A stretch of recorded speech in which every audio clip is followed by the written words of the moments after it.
أعوذ بالله من الشيطان الرجيم. بسم الله الرحمن الرحيم.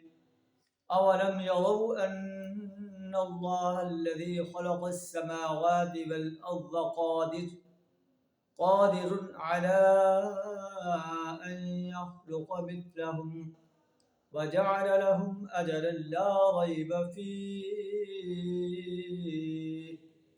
فأبى الظالمون إلا كفورا. صدق اللہ العظیم.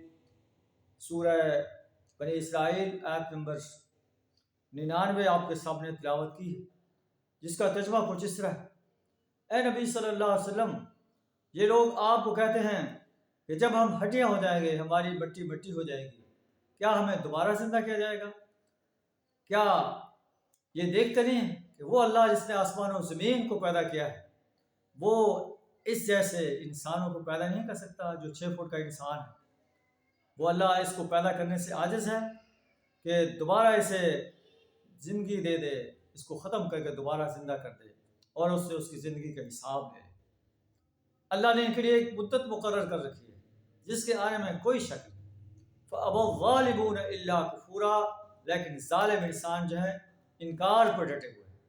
آپ کہتے ہیں لو انتم تملکون خزائن رحمت ربی، اگر تم میرے رب کے رحمت کے خزانوں کے مالک ہوتے، اذا لامسکتم خشیۃ الانفاق، تو خرچ ہونے کے اندیشے سے تم ضرور ان کو روک رکھتے.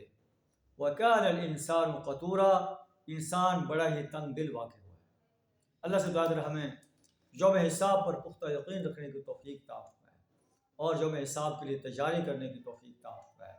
وآخر دعوانا الحمد للہ رب العالمین.